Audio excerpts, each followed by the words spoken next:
पदाधिकारी तसेच सर्व नगरसेविका आणि आमच्या वंदनाताई समाजसेविका आणि आज उपस्थित असलेले सर्व विद्यार्थी, पालक, शिक्षक, आज खूप छान वाटतं कारण प्रत्येक व्यक्तीच्या अंगी काहीतरी गुण असतात, सुप्त गुण असतात आणि मग असे हे कलादालन असतं, हे त्यांना एक व्यासपीठ देतं.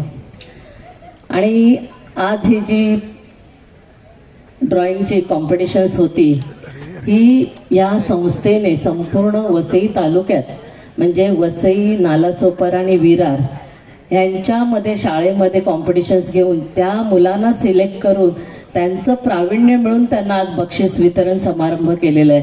ही खूप संस्थेची गौरवाची गोष्ट आहे.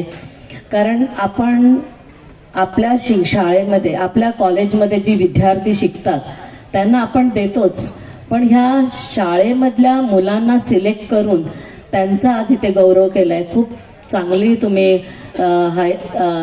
राबवलेली आहेत योजना.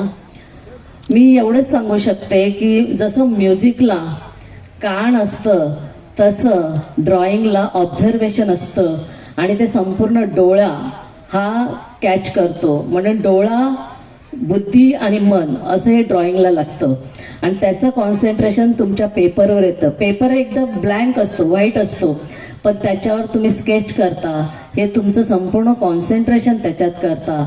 तर हीच कला आहे आणि तेच तुमच्या मनातनं, डोक्यातनं पेपरवर येतं. मी आता पाहिलं दालनात जाऊन, खूप सुंदर मुलांनी केलं ड्रॉइंग अँड पेंटिंग आणि कार्गोचे खूप सुंदर पेंटिंग केलेत. तर ह्याला भरपूर कॉम्पिटिशन आताच्या काळात, तर ह्याला खूप महत्त्वाचं स्थान आहे.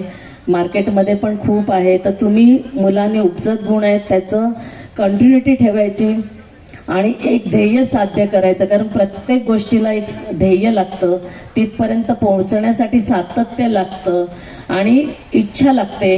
हे केलं तर नक्कीच तुम्ही त्या ध्येयापर्यंत पोहोचू शकता आणि तुमचं जे साध्य करू शकता. कारण जहांगीर आर्टमध्ये पाहिलं ना किती त्या पोर्ट्रेटला व्हॅल्यू आहे. तर तसंच हे तुमचा बेस आहे. आज तुम्ही सुरुवात केली तर तुमचा बेस पक्का होईल आणि त्या ध्येयापर्यंत तुम्ही जाल. आणि आता मुलांसाठी खूप वेगवेगळे व्यासपीठ आहेत, अशा संस्था पण आहेत की मुलांना ते एक चांगलं दालन देतात, त्यांच्या कलागुणांना वाव देतात आणि त्यांचं जे त्यांना साध्य करायचं तसे सर पण त्यांना सपोर्ट करतात. मी आजच्या दिवशी एवढंच बोलते की मुलांना जे काही व्यासपीठ मिळालंय तर तुम्ही त्याचा चांगला पुरेपूर फायदा घ्या आणि असेच तुम्ही यशस्वी व्हा. एवढंच बोलून माझे 2 शब्द संपवते. जय हिंद, जय महाराष्ट्र.